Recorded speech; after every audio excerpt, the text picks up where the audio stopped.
Hi, everyone. This is your episode 188 of the At Percussion podcast. My name is Ben Charles, and I'm joined, as always, by Carly Vigna. Hi, everyone. And Casey Cangelosi. Hey, how's it going, everybody? Casey, how's your summer going? It's going good. I just want to, I have critique for your intro already. We have to say the day's date because this is not being released on the day we're recording. So to anyone new to the podcast, we're trying this new thing where other people do the intro other than Casey, and I'm already for it. Today is Sunday, July 21st. This is your episode 188 of At Percussion. I'm joined today by my friends Carly. Just kidding. Good job. Nailed it. Our guests are TJ Troy, Erin Barnes, and Nick Perry, who are all percussionists in the Los Angeles-based contemporary music ensemble Partch. Partch is a Grammy Award-winning ensemble that specializes in music and instruments of the American maverick composer Harry Partch. Partch's work combined music and theater with complex microtonal systems, often performed on custom-made instruments. If you'll recall, we actually talked a little bit about Harry Partch with Emil Richards many episodes ago. Mm-hmm. Ensemble has performed internationally with from the Disney Hall all the way to doing a tour of Japan. So welcome to the podcast, TJ, Erin, and Nick. Thanks for having us, Ben. It's great to be here. Hooray. Casey, Carly, thanks so much for having us on board the podcast today. Sure. So it's kind of rare for us. Like usually Casey, Carly, and I are always having to scout out guests, and you guys actually sort of got in touch with us, which is awesome because it's less work. But specifically, you mentioned that you have a new album coming out, or you've just released a new album. Could you tell us about that work? Correct. So this is our third album of Harry Partch's music that we've released through Bridge Records.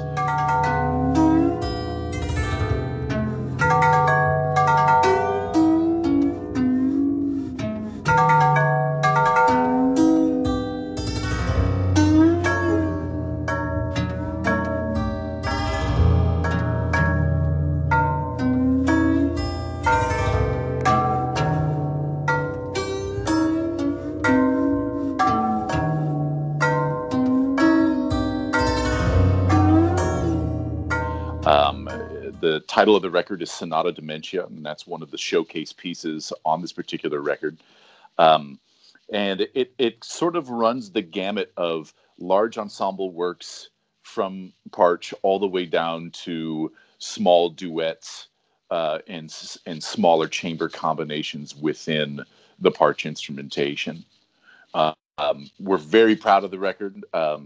It's great to follow up our previous record, the Plectrum Percussion Dances, which was nominated for 2 Grammys and took one of them home. It's great to follow that up with something that we all feel so strongly about as being a really fantastic work, and we're very excited about the response that we've received so far.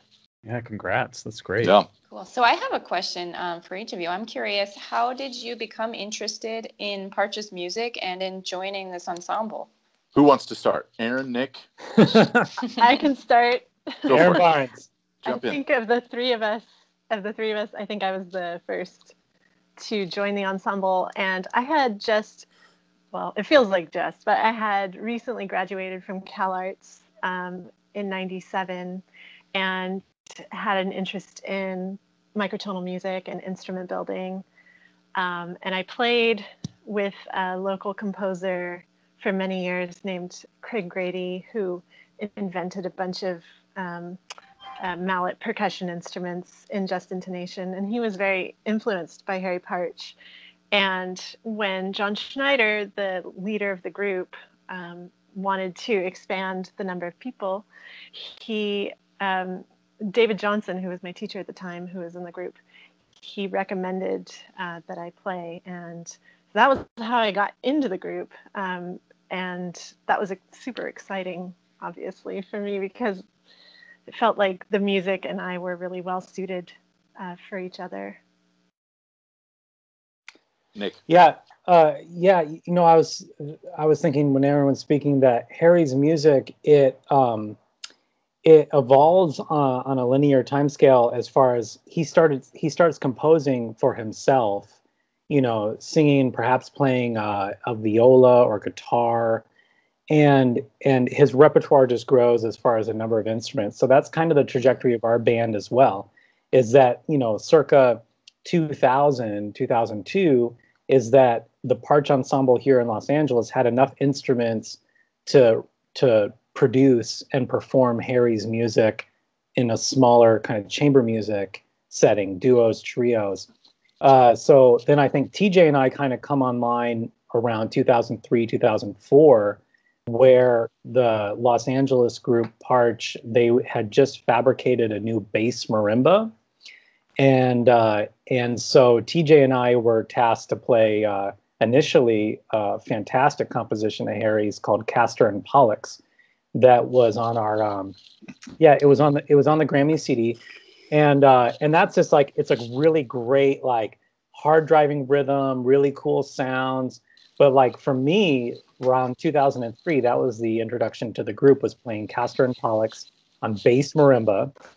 And TJ, Erin, and I, along with the founding members, David Johnson and John Schneider, we've been making music, since about that time. So it's really cool because we're kind of coming on, the better part of 2 decades of knowing each other, and within Partch, but then also just within the Los Angeles new music scene. We also see each other many times throughout the years, in different projects and making all different kinds of music. So, yeah. So just to kind of chime in, my experience, my initial introduction to Partch actually came during my undergraduate work at the University of Michigan. I was there from 94 to 98. And my professor at the time was Michael Udow. And Udow had this reverence for Harry Partch, as he did for a lot of things within the percussion world. He just had, there was a deep devotion not only to the art form, but to the people who came before you in the art form, and wanted to make sure that he instilled that value in each of his students simultaneously. And so I remember, I think this was during my first year, so this is 94, 95, when the Michigan Percussion Ensemble did a short tour out to the East Coast towards New York, and they went through SUNY Purchase. And it was at SUNY Purchase where the instruments were being stored at the time. And there was a program there. The Dean Drummond, who was the caretaker of the instruments at the time, was running a program out of SUNY. And it was almost a rite of passage for Michigan percussionists to then go and see and observe these instruments almost like in their native habitat, right? Like, you get to see them in the wild, and there's photographs of Tony DeSanza, who was a doctoral student when I was an undergrad, Tony standing on the ladder up above the Marimba Eroica. And so this is my first introduction to Partch, is seeing the other people in the department interacting with this. And so now my curiosity is piqued.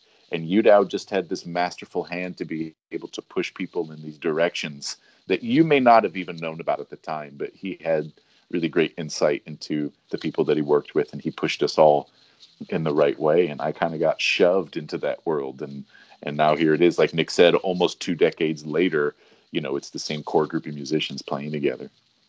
You just made some pieces in my head fit together about Mike Udow. Like, that makes so much sense. I got to know him, I guess, 2 summers ago at the Beta Percussion seminar in Oregon. And you just totally solidified a whole bunch of, of course, like everyone does, just fall in love with Mike Udow right away. I mean, he's just the sweetest guy ever. But yeah, so much of his, it's like, oh yeah, I can see how he would fit right into Harry Partch and that spirit and attitude. Ben, I think you had something, right? Yeah, so when we have an ensemble on, I always have this question that pops up in my head. And I remember I actually asked Bill Kahn this question about Nexus. And he was talking about forming Nexus and, doing all this weird contemporary percussion music. And sort of half jokingly, I said, what did you tell your mother you were doing? And so what I mean by that is, for those unfamiliar with Harry Partch, I kind of hinted at it a little bit in the introduction, but before we get too far into talking about it, could someone just sort of give us the summary of what makes Harry Partch's music so special and so unique? So the basic premise of the music, of course, the word that pops up is microtonal music. In the standard equal tempered octave of 12 tones, within that space, Harry Partch carved out 43 albeit unequal tones. So between these 43 tones, the space between scale degrees 4 and 5 may not necessarily be the same distance as between scale degrees 40 and 41. Okay, just so you understand. Pay attention now. Yeah, right. And it's formulated through just intonation. And just intonation then is based on the Pythagorean concept of how pitch intervals appear in naturally vibrating objects. And in true form, Harry Partch then described his intervallic relationships in ratios as opposed to pitch classes. So he didn't name things F sharp or F sharp quarter sharp or quarter flat or anything like that. He describes them in numeric ratios. So the fundamental tone in Partch's world is the note G. That is the 1-1. That's the tonic note where we start with everything. And from there, the world begins to build. So if you have a vibrating string, for example, and you pluck that, you have one spanse of string and the entire thing is vibrating, that will give you your fundamental note. That's G. If you cut the string in half and you have two equal partials and you mute one of them and strike the remaining one, you now have a 2-to-1 ratio, and that will be the octave harmonic up above that. Take the same string and split it into 3 intervals, mute 2 of them and pluck the third remaining one. That will give you a vibration of a perfect fifth, or a just tuned perfect fifth above that. So what we're describing then in these ratios is the harmonic series itself. And so Partch, in his exploration of the human voice, what he discovered was he didn't care for operatic singing. He didn't care for the controlled screaming that is operatic technique. What he was much more interested in is the cadence and pitch variation of the spoken word. He was much more interested in just how we talk. So he wanted to create a method to be able to map that so that pitch could then be recreated by someone else speaking the same text. And in his exploration, began to discover the finer, deeper levels of Greek, Roman, and simultaneously Chinese music, and how they all sort of found just intonation independently and were discovering intervals. And that's really where Genesis of the music starts to kick off, is describing where intervals actually come from and when they were introduced. It wasn't always that we had diatonic scales. For a long time, we just had octaves and fifths.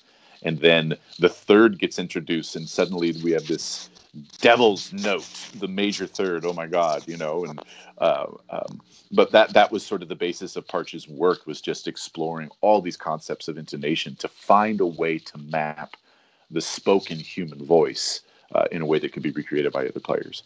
And I'll just interject real quick that what TJ just referenced was Genesis of a Music is Harry's. It's his book that he wrote that explains his musical theory and his, what lines of inquiry was he really set upon in his composing. So if anybody wants to continue on from the conversation, you'll want to get a hold of a copy of that book, Genesis of a Music. Yeah, I'm actually mad at Nick right now because I was going to try and sound smart and mention that book. But sorry. I'll follow up by saying that when we had Emil Richards on, I asked him about working with Harry Partch, and I think the first thing he said was Harry was a genius. And then he said that he actually understood absolutely every single thing that he was doing. And Emil said he could be so harsh and just scream at people. And how can you not hear that? It's 3 cents sharp. And just go on like moron. Yeah. And I found this 2005 article from the New Yorker, and I love this quote about Harry Partch. It said he could be difficult and with enough alcohol in his system impossible. And then to kind of follow up on what Nick was saying, the article says, I'll quote the article, he says, he summarized his thinking in a 1949 book entitled Genesis of a Music, which begins with the most startling 45-page history of music ever written. The article began when Johann Sebastian Bach got his grubby fingers on it.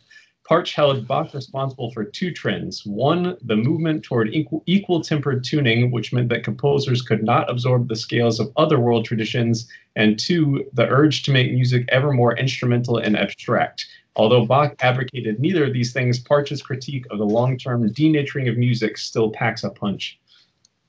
That's awesome, Ben. Well, TJ, what you said it reminded me so much of, I don't know, you guys, if nobody get triggered by this, but back to music history class, those of you who went to music history class, I know that can be alarming, but when you had to listen to the ancient music, which I think the oldest thing is from the Greek times, the Sekulos Epitaph, I believe it's called. I love that. And it's so yeah, beautiful. That's it. Sekulos Epitaph, right? Do I sound smart, Ben? Very. Right. But I remember thinking, because of course I heard Partch before hearing that, and I thought like, wow, this sounds like modern music. This totally sounds like modern music, and it's so much of those like Pythagorean ideas that you're talking about that he's fascinated with. Carly, I think you had something. I stole the floor there. Yeah. So to follow up on Ben's question, kind of what do you tell your mom that you do, or what do you tell a layperson in music that you do? What is the audience that you typically attract like? I imagine you probably do a lot of audience education and explaining about the instruments and about features in the music. So maybe you can tell us a little bit about that. I think Barnes, we all have our TJ? personal anecdotes, but Erin, tell us about our concerts a little bit. Because you are highly visual. Your instrument is so visual that invariably you get the most questions, I think, from so many people in the audience to come up and chat with you. So, yeah, go. Interesting. I wonder if that's the case, because I find that I kind of hide after performances a little bit because there's so much from the audience. And you guys do such a great job of interacting with the audience and answering questions. But well, first of all, there's definitely the microtonal composer set that comes to our concerts. There's a community of composers and just intonation music aficionados who are there. But then we also just have people who love new music, people who love Harry Partch, people who are, friends and colleagues of ours. Our concerts are often promoted on the radio by one of our members, John Schneider. He has a radio show on a local station, Global Village. He hosts one day a week of that show on KPFK. And so that's a large radio station here. It's an independent station, but they have a large audience. So we also have quite a few KPFK listeners who come to our concerts as well, I would say. Anyone want to add to that? Nick, go. Yeah, I mean, our audience, they come to a concert and they see a stage that's set up with instruments that they've seen before, but they're instruments unlike you've really seen at any other concert. So we get people that are just curious about instrument design and, wow, you have a set of tuned glass bowls, and over here you have a set of tuned meditation bowls, and of course the marimbas that are 8 feet tall.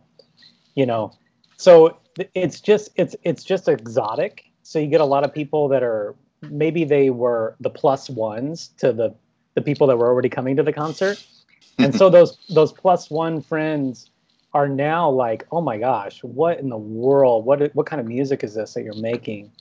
So I guess one of the quick responses to your question, like what are audience responses like, is, excited, enthusiastic, curious, and nearly every one of our performances involves an instrument petting zoo at the end of the concert, where everybody comes down on the stage and we just hang out and just like show what the notation looks like, some of the performance techniques, how the instrument is laid out. Because like in Erin's case, she plays the bass marimba, and that's diamond marimba, which is laid out like a diamond.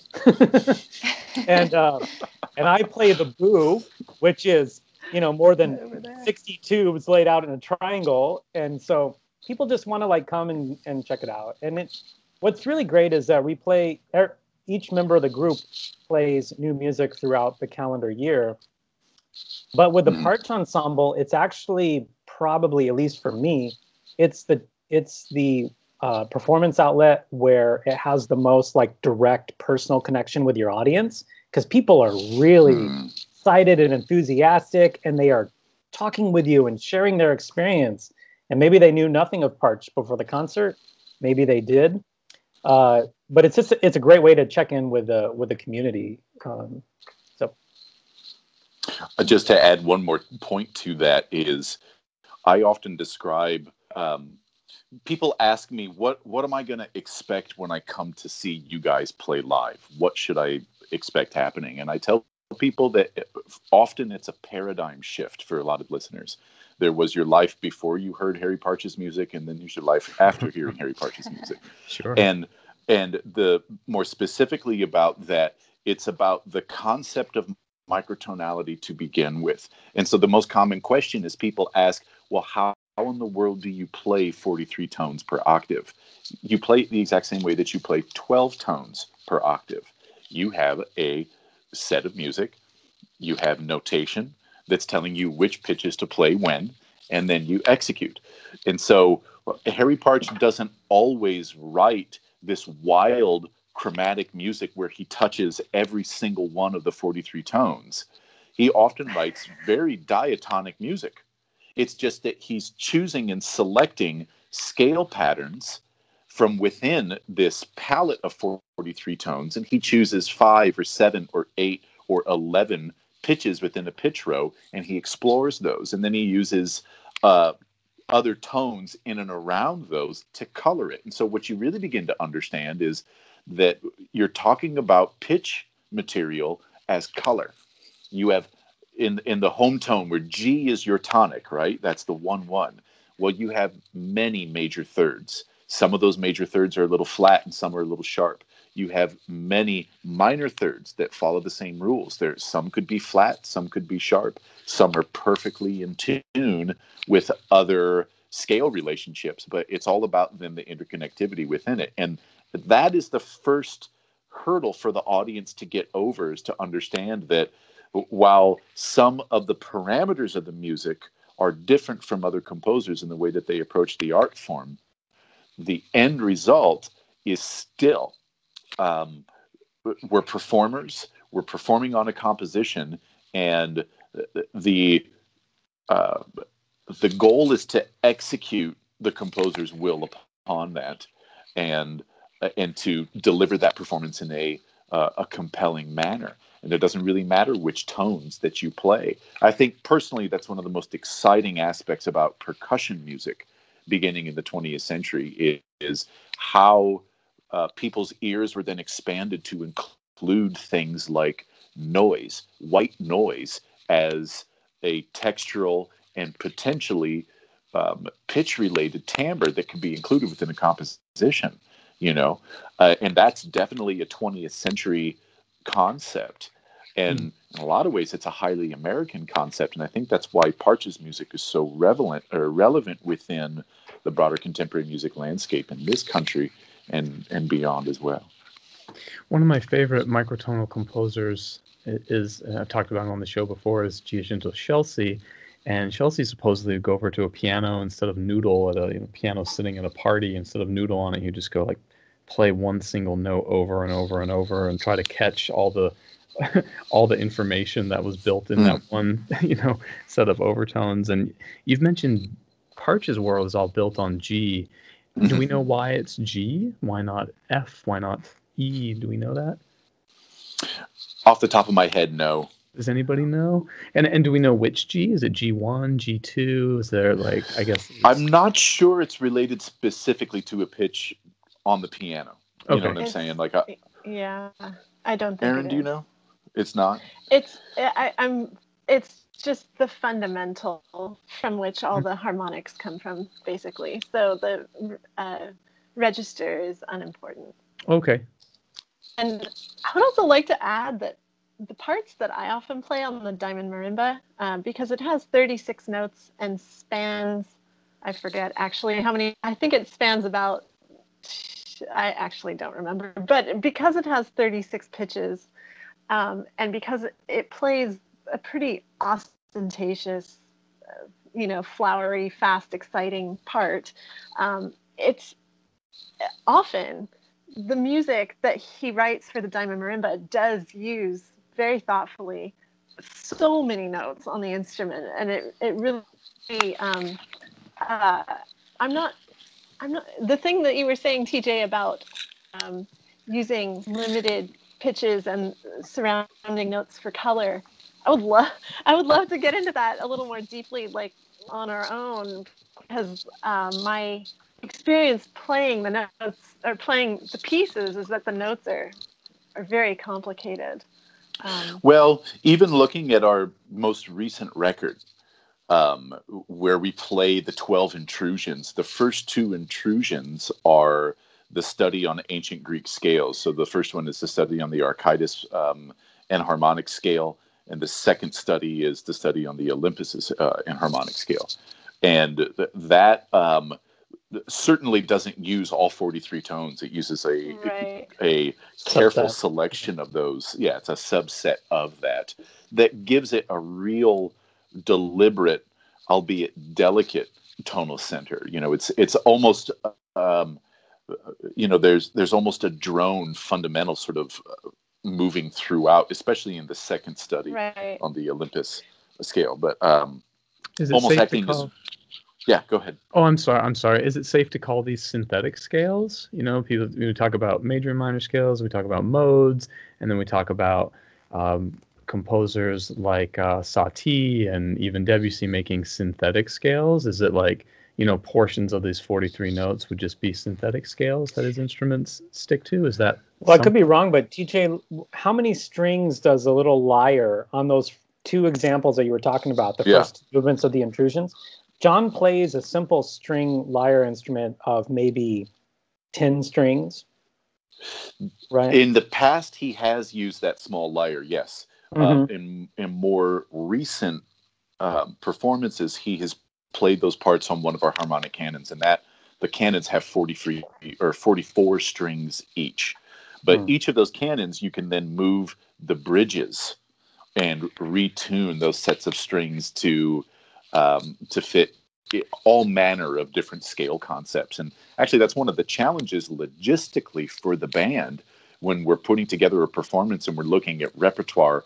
We have 4 of these harmonic canon instruments. One of them is a double-sided instrument, so you could, we have 4 workable canon surfaces. One of them is 2-sided, so you can flip it. On one side is one set of 44 strings. You flip it over 180 degrees. There's another 44 strings on that. So you can have 2 bridge sets on there. And then there's 2 additional cannons that can be bridged differently. Well, we have to look at the way that each of those instruments is tuned for a given composition. And then if we're trying to play, say, this is an issue coming up for our next big event, which is November 9th. We will be playing a composition, U.S. Highball. It's our first time playing U.S. Highball. Well, as soon as we tune up the harmonic canon specifically for U.S. Highball, there's a collection of other pieces that we know, but they become off limits unless we stop and retune the canon.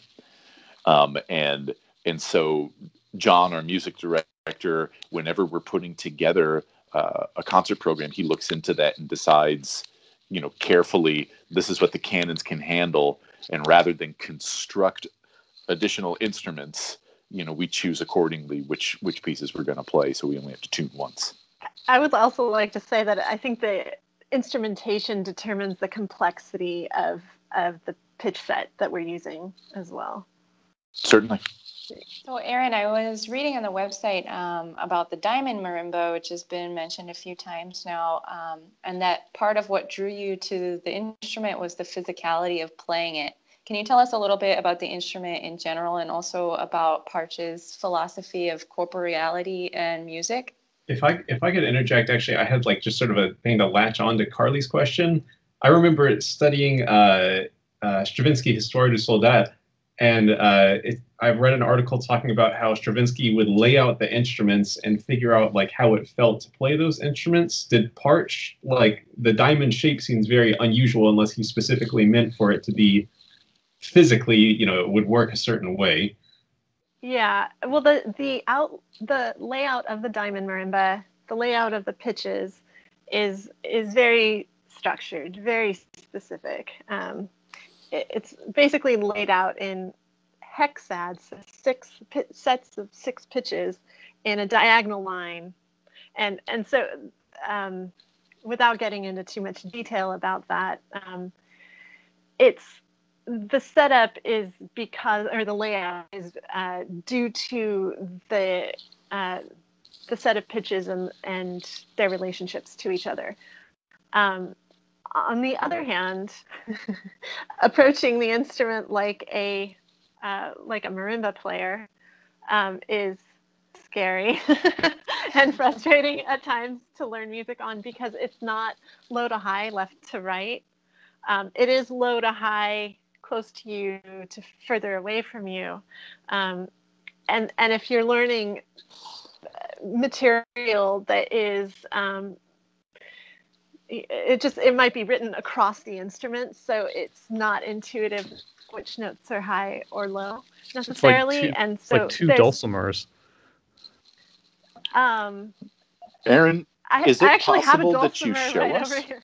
Yeah.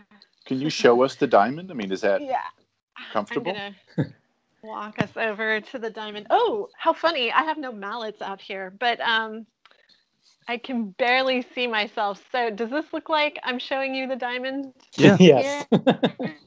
Okay. Yeah. So because I can only see the tiny thumbnail and the walls are the same color as the diamond, so it's a little difficult to tell. So this would be our G, right? That's our 1. And actually the center row of the instrument is all the same pitch, but the first row on the left, hopefully I'm showing you well, right? And so that's with that note as the fundamental of that set. And then it becomes the second note in that set when we move to the next row. Can you see the whole thing? Pretty much. Yeah, enough. Yeah. I'll help. And then with the third one. So at any rate, I didn't know, going back to Carly's question, I did not know when I started playing this music that it was actually so visceral. That was a pleasant surprise for me, because I already like to move a lot when I play, and I had a background in dance for many years. So then discovering Partch's music and learning it, and the way you have to play it, you really have to move around the instrument a lot. Plus, there's often a strong groove, so that just what's the word? That just kind of solidifies the fact that you need to move a lot to play the instrument. That was a happy surprise for me. It wasn't what drew me to it, but it's probably the thing I love the most about playing this music and this instrument. I don't remember if I'm covering all the bases of those 2 questions. I think so. I think so. Yeah, so the one thing that I noticed about Partch's music is, like, when you start, going to new music concerts, you sometimes take a friend to a new music concert, and afterward you kind of apologize and think, "I'm sorry, I know it's just someone sitting at a piano with a stopwatch, not the most exciting thing always." But actually, Partch's music, to me, like, we can sit here and talk about the intricacies of the microtonality all day long, but at the end of the day, it's just, I think, really fascinating and sort of visceral and enjoyable to listen to. It has oftentimes a very percussive quality, and it's dramatic and not means sit in the back of your seat sort of music. But I was wondering, with someone like, I don't know, Beethoven, we can go to libraries in Europe and get original Beethoven scores and check out those sorts of things. But Partch, both the fact that he was sort of a maverick, a one-of-a-kind, unique composer, and also he was sort of a hobo and an alcoholic, to put it bluntly. I can't imagine that you were able to just go on IMSLP and download Harry Partch scores and get to work. So there's probably a certain amount of reconstruction and figuring out and finding things. Could you tell us about the sort of reconstruction process that you've had to do for his works? It goes back to our music director and founder, John Schneider, and his dedication to to following his own muse. Where he began within this was he wanted to play a composition called Barstow on the guitar as a soloist. It's a piece for solo guitar and voice, at least the iteration of it that John wanted to begin with. And so his first task was to build a guitar similar to Partch's adapted guitar. And from that, the rabbit hole just continued to get wider and wider, and he fell deeper and deeper into the worlds below, as it were.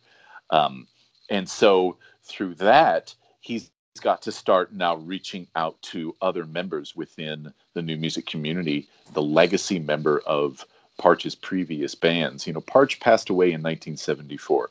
Previous to that, he had bands that were located in Chicago, San Francisco, San Diego, Los Angeles, and I know I'm leaving out additional cities where he had set up shop for a period and was able to recruit various musicians over to his cause.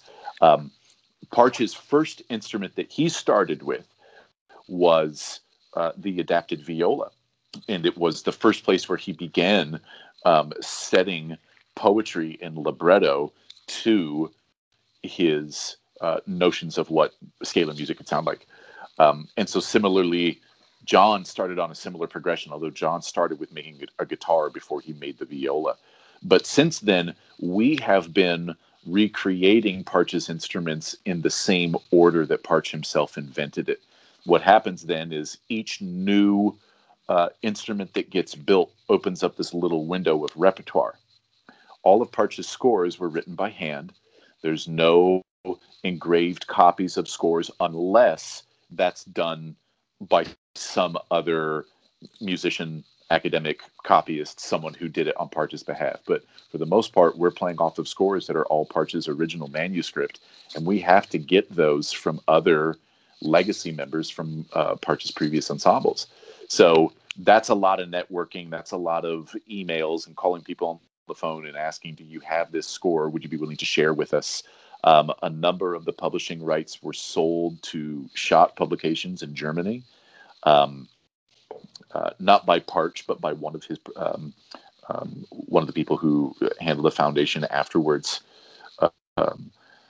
So it's a lot of negotiation then with different parties to be able to obtain scores and have them sent. The other wrinkle within this is that Partch often went back and would update his scores. He would invent a new instrument and say, I think this instrument would sound really good in this other composition I wrote 15 years ago. And he'd do an updated version of that. So back to Barstow. Guys, how many versions of Barstow have we played over the years together? I can name at least 4. 4. 3? 4? Right. Erin, what do you think? I think it's 3. 3? There's the John solo version. Solo version. The one we always. There's the one from the 60s, which is insane. Yeah. Is there a 4th one? There's I know that there's one on our album, which is fantastic. There's the solo version, right? There's the solo version, and then I know there's versions for just the trio of solo guitar, tremolo, and diamond. Yeah. And then there's adding in Cathara and then surrogate Cathara, and then eventually adding the boo into it. So somewhere around 3 or 4 different versions of this composition we have learned, and they're all different. And it's a lot of times it's not just that he composed a new part to fit in within a texture. I mean, he's recomposing large swatches of the music. Yeah. Much to the chagrin of some of us who have, like Erin has some pretty, involved parts on that composition especially. So it's a lot of learning new material sometimes. Well, I don't know. Each of these. I don't know how the heck Ben Carley. I don't know how we didn't ask Bob McCormick, who was in the original Harry Partch ensemble. Why didn't we ask him? Hey man, share us. Yeah, give us any scores you have. Let's see. Break out your parts. Yeah. Let's see the parts. Yeah, so, Nick, I think you offered to hold some up. Yeah, so his instruments, and there's a page at our website which is parch.la, and there's a page that has our instruments, pictures of them. And what you'll see is that some instruments like the bass marimba might have 9 bars, whereas the boo or the diamond marimba might have 30 or 40 or 50 possible notes. And then there's an adapted viola or an adapted guitar that has, it almost looks like a computer microprocessor, the fretboard, because there's just so many places in which you can position your fingers. But ultimately, Harry has to take the instrument and filter it through a notational system that most musicians can read. So it's like, this is an example of some of my boo music, and I don't know if it's legible. It may or may not be. It is. Yeah, I see it. Okay. All right. Yeah, right on. Good. Right on. So it's on a typical 5-line staff, but every single note that's written in, it also has a number. And so on my particular instrument, the boo, I have 6 different notes that are all going to be notated as B below middle C. And then I have another 6 possible Cs and 5 or 6 Ds and 5 or 6 Es. So the specific little tube, the specific boo that Harry wants me to hit, he then numbers it. So it's not just a pitch, but it's also a numerical designation. And I think this is somewhat similar to Erin's diamond marimba. Except I have 2 different, I have a choice of 2 different numbers for each of those pitches. So for instance, if you get to choose your own adventure, as it were. I have like one more piece of information than your instrument, because I have 2 different numbers on each note.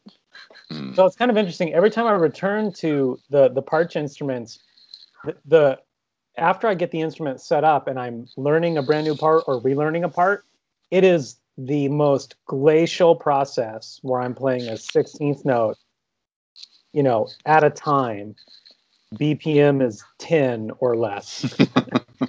And you get the right little note correctly played, but then pretty soon, I think Harry's element of corporeal music is that, like, a majority of the music that you're going to play, there's actually like large scale motions that you make, or there's patterns that are easily enough recognizable.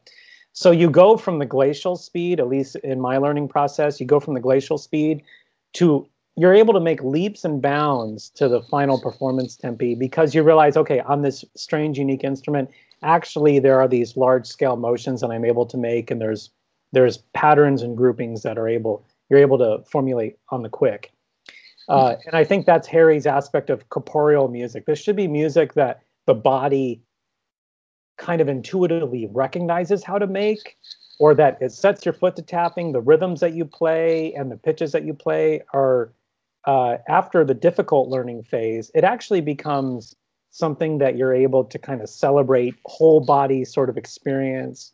And you're able to put that with another person, another player, and pretty soon the whole ensemble, and everybody is just kind of digging into their parts in a way that you don't necessarily do in some other contemporary music that's more abstract. Like, there's an element of like real digging in that takes place pretty quick. I think one part to add into that over the years of doing this, one thing that's been revealed is, I believe Partch wrote the bulk of these parts at the instrument himself. And that's why they lay so kinesthetically and so ergonomically well for the instrument. And I think that's what Nick is referring to. You have these phrases and patterns and sequences that are all very kinesthetic, just with the way that they lie on the instrument. And I think that's due to the fact that more than likely Partch wrote directly at the instrument things that were very natural for him to play. So from that perspective, it's absolutely a player's music. There is a joy that comes from the actual playing of this by the way that the body moves and interacts directly with the instrument. That's the corporeal element of it that he underscored in everything that he wrote and conceptualized. Hey, just a quick second to remind everyone, this is why we publish on YouTube. So if you're listening in your car wondering, like, why are they talking about music? I can't see music. Well, that's why we have the audio version. and why we have the YouTube version. So there, if you go back and watch this on YouTube, there will be something to see when we were talking about those instruments and when Nick held up his music. Ben, I think you had something. Yeah, so first of all, TJ, that sort of answered my question with what I was referring to with the Stravinsky. But I was wondering with the, you were talking about Partch would invent a new instrument and then like revise an old score. And I guess just in general, are there any Partch works that were, say, unperformed during his lifetime that you have like given the world premiere of or anything like that? There's a few, actually, and one of them is the title track on our most recent record, which is Sonata Dementia. Sonata Dementia is a sextet, and it's one of his first experiments in larger abstract forms for the instrument, or the instrument set, I should say. And he began that as a series of sketches that he originally did not intend to have for public performance, but he worked through the ideas well enough to bring them to a point. He left it alone and then revised that score in later years, and it was updated with the title Ring Around the Moon. And so we perform both of those pieces within our repertoire. They're very closely related. There's some distinct differences between the two. But Sonata Dementia is an example of what you just asked about, Ben. Are there any pieces that Partch did right and then were sort of left to the ages? So Sonata Dementia is one of those. And there's a few other ones that we've been really fortunate to sort of been or be the forerunners of that particular more obscure set of Partch's repertoire. Yeah, I was going to mention, sorry, this is unrelated to that, I forgot to mention earlier, what Nick was talking about actually reminded me of like being a marimba player and going and trying to play steel pan, and you're looking at this round thing going like, why is the C sharp next to C? And yeah, after a while you sort of figure out how the patterns fall into place. But I had one other question. When we talk about Partch's music, obviously a lot of the discussion gets centered on the tonality of it and these new ratios that he's come up with to create pitches.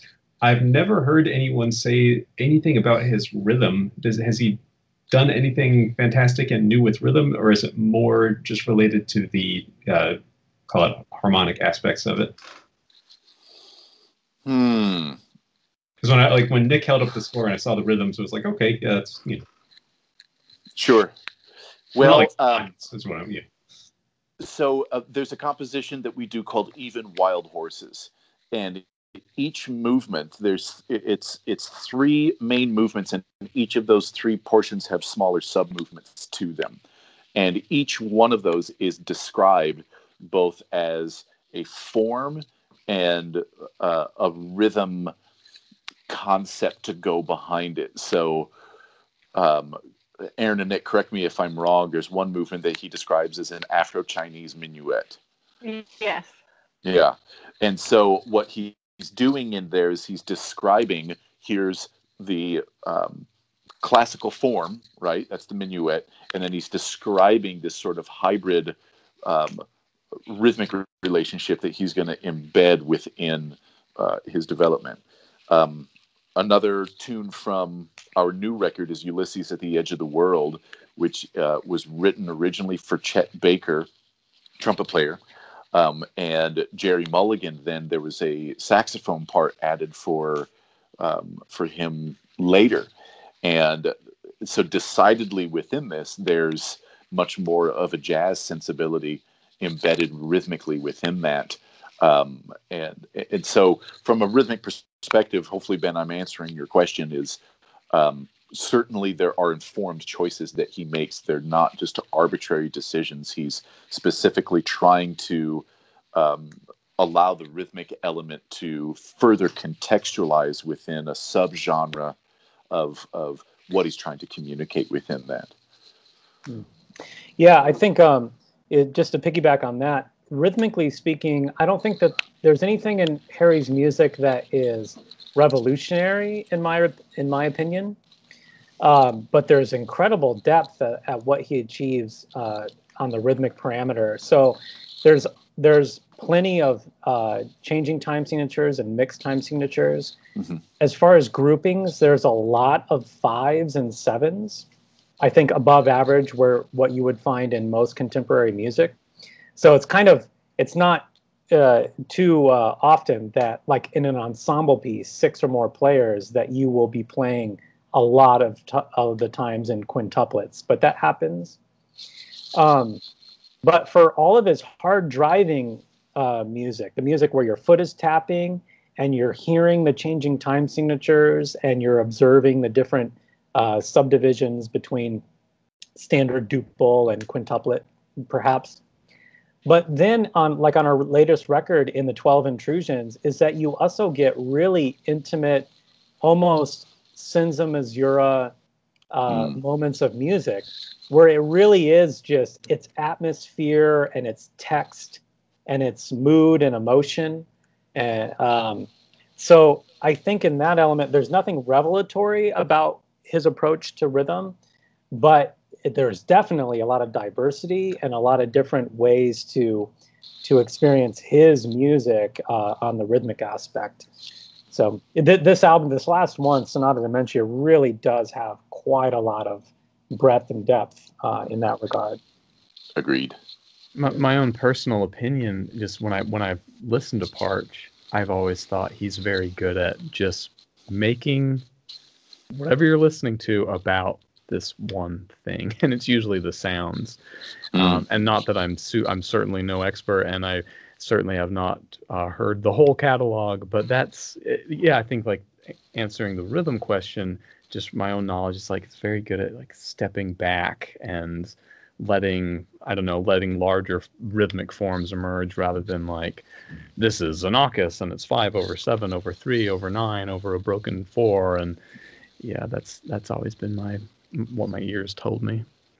Partch was a very intelligent and savvy composer, and the deeper that we have gotten into the repertoire, I think that's one of the things that keeps us coming back to the repertoire over and over again, is we get deeper into it and we start to find just that very deliberate, graceful hand of the composer that makes you think like, oh, this is just so satisfying. You start to get the lyric sense of what he's trying to say compositionally. It's not all numbers and ratios. It's not all Pythagorean theory being, just driven down your throat about what intonation is supposed to mean. It's more of once he discovered what his sonic palette was really going to be about, then you're liberated to just start painting al fresco. You have concepts of structure and form that you want to do, but color, lyric, dynamic variation, timbre, texture, all these things, like any other composer, Partch is then using what's right at his disposals. And this is another beautiful thing about Partch's work that I want to make sure we communicate, is that he did not write exclusively for his own homemade instruments. He wrote for a combination of instruments as well. And Ulysses at the Edge of the World, again, that's the first track on our new record, is a great example of that. That's trumpet and bari saxophone joining the Partch ensemble for that. And that's kind of an interesting juxtaposition, because you have two instruments that are decidedly equal temperament, but they do have the flexibility, depending on the capacity of the player, to adjust into microtonal concepts by changing either the embouchure or manipulating the technique, or for a trumpet, adjusting a slide and being able to sort of juice the intonation to fit in with this. Partch was fully aware of the limitations of those instruments and wrote accordingly. So he's not going to force an instrument to fit within his concept without having a logical and a graceful manner with which to incorporate that. And I think that's the real true brilliance of what Partch did with his music. None of it was arbitrary, in other words. It was very, very deliberate. And the longer that we've done that, we have discovered that, and it's a pretty beautiful thing to behold. Mm-hmm. Wow, Well thanks. said. Oh, Well, to sort of close things up today, Casey has prepared a sound segment for us. nice. So yeah, we do this. We do these segments sometimes, although I was hesitant to even do it this time because we've had a complete episode all about Harry Partch, and with someone with such interesting sounds as Harry Partch, it seems strange to talk about someone else. But I've had it loaded up for a couple of weeks now, so I think I'm going to go ahead and do it.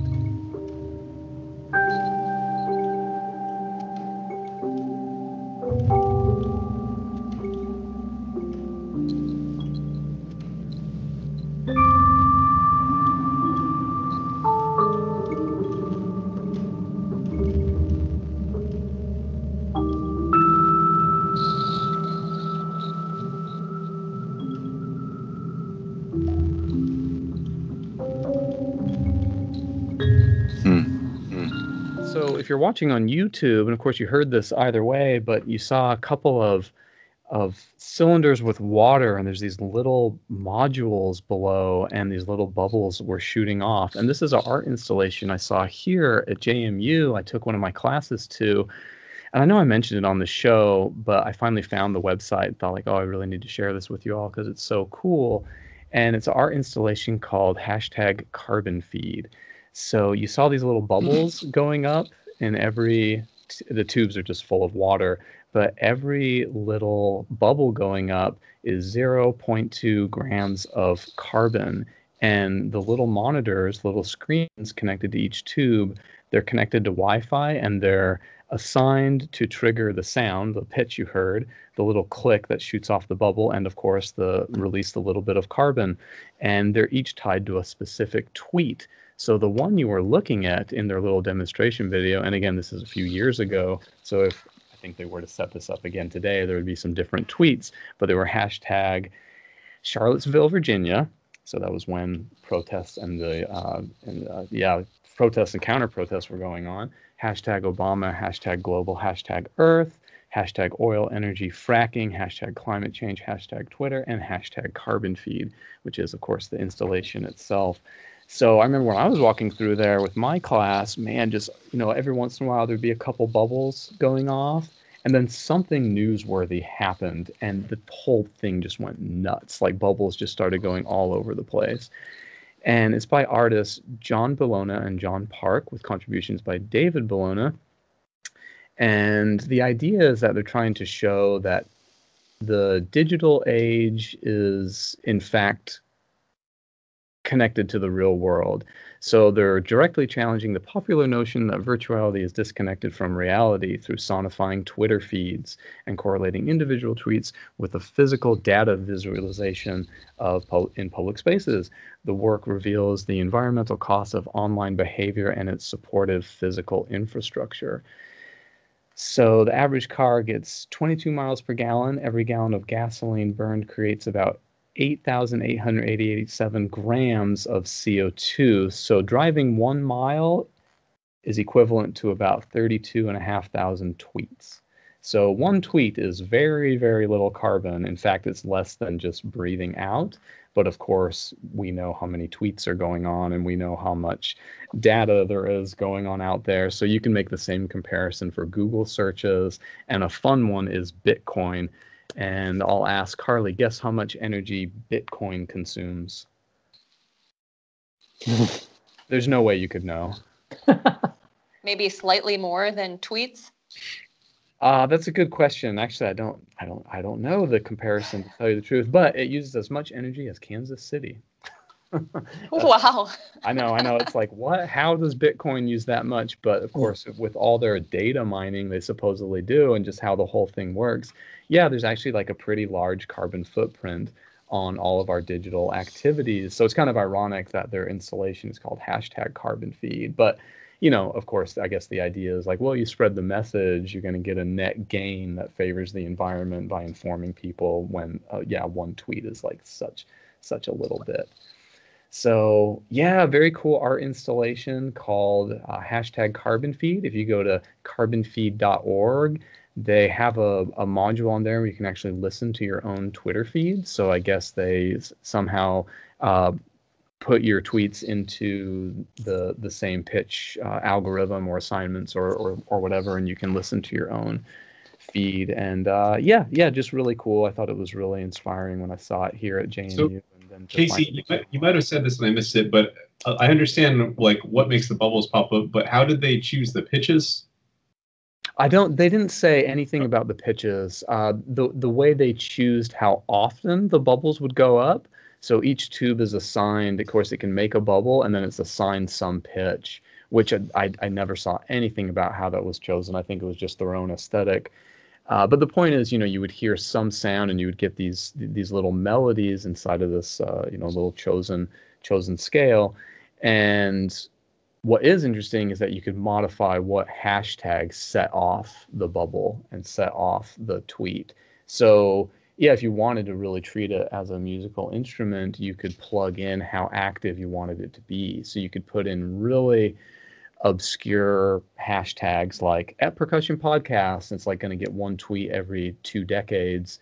Or you could put in something like hashtag Donald Trump is a tool, and you're going to get like so many, because it's like whatever is popular or active at the time, you're gonna get that. So it was kind of fun to watch. Some of them said a very popular tweet, a very common tweet, and that pitch would go off a lot. And then there'd be a very obscure one like hashtag Carbonfeed, and it would go off very rarely. Yeah, so it was kind of cool. I imagine being, the curator, it would be so fun to go around and change them, or like leave instructions. Hey, this time of the day, why don't you try this tweet combination? That time of the day, try this tweet combination, and you get these different pieces of music. Yeah, but of course, the more, the really profound thing about it is just to see how much carbon is being created by this one tweet. And see that little visual representation, even though it's just a little air bubble. Yeah, I'm sorry, Ben. I don't think we're that popular. You are popular, Ben. If it was hashtag Ben, popular. Charles. Hashtag Ben would be a lot. The machine would just explode. Like the machine would Yeah. So anyway, yeah, that's your sound for the week. Hey everyone, I just wanted to do my little This Day in Music. So we're scheduled to release on August 8th, and a lot happened today, and I had to really pick and choose what to do. So I'll kind of just try to blitz through it, I'll kind of just try to blitz through it, but please, Carly and Ben, if any thoughts come to mind, let's hear about it. But in 1974, composer John Cage was age 61, and he reads the 4th lecture in his Empty Woods piece. Have you guys ever heard Empty Words, not Woods. Empty Words. Have you ever heard any of Empty Words? No. I hadn't either, but it's this, man, by some accounts, 11.5-hour episodic. It's basically Dada. Like I know when we look at Dada, we talk about the Ursinat, which is this poem of just nonsense and like it's a French movement, but it's all these just abstract words that are nonsensical, and that's kind of the pivotal Dada work. And Cage's Empty Words is very much like that, except, the energy is just so much slower. It's like glacially paced. It's just very, very, very slow, whereas the Ursinat is like generally, depending on the performer, has a lot of high energy. But anyway, Cage is going to give a performance of Empty Words at the Nopara Institute in Boulder, Colorado, accompanied by projections of drawings by Henry David Thoreau, which is what this piece of his is based about. And after about 20 minutes or so, audience members begin throwing objects and coming on stage to disrupt the proceedings with various sounds of their own choosing. Cage is protected by the crowd by a group including Allen Ginsberg, and a debate between Cage and the audience supposedly ensues. And you can actually find a recording of this very performance on a website called archive.org. And if you look up John Cage, Empty Words, you can find this performance. And I've listened to so much of it. There's 2 video files. 2 audio files.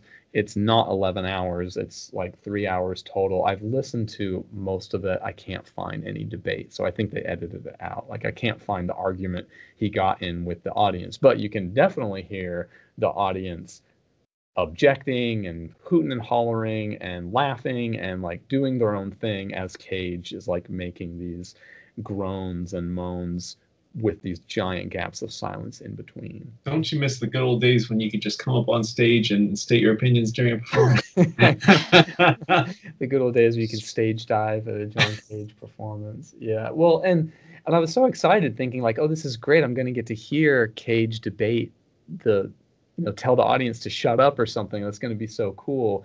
But yeah, you can listen to the actual performance and listen to all the audience getting upset and everything. And if anybody has that recording or knows where to find it, please tell me. I'll use it as a sound later on in a future episode or something. One other Cage news that happened on August 8th in 1958, apparently Pierre Boulez refused invitation to Darmstadt, and Karlheinz Stockhausen denied helping out and filling in, and John Cage was the person who asked to fill in for the two of them after Pierre Boulez was first asked, then Stockhausen, and then John Cage. That was 1958 Darmstadt. Cage spoke at age 45. This one's pretty interesting. 1867, Anton Bruckner, the composer, he gets released from the sanitarium at Bad Kreuznach, which is in Austria, and this is he's apparently restored to health after this. And if you don't know Anton Bruckner's kind of strangeness, I've just looked up a little bit on that. You've probably heard of it before, but haven't heard about it at length. So he had a compulsive disorder called numeromania, which is he would compulsively count things. So he's passing by buildings, he would compulsively count the windows, he'd compulsively count the bricks on the walls, and he'd even compulsively count the measures in his musical works, which is crazy because his symphonies are like crazy long. And if you were to compulsively count those, it would really take a lot of headspace. So he also openly and regularly propositioned young girls and kept logs of their names and information of the young girls he was interested in. Pretty strange. He had a very particular obsession with death. He sought permission to exhume and see the body of a dead cousin, and this quest was refused by the local authorities. And he also requested to see the body of someone else, someone famous, and I didn't write that down as I didn't recognize who the person was.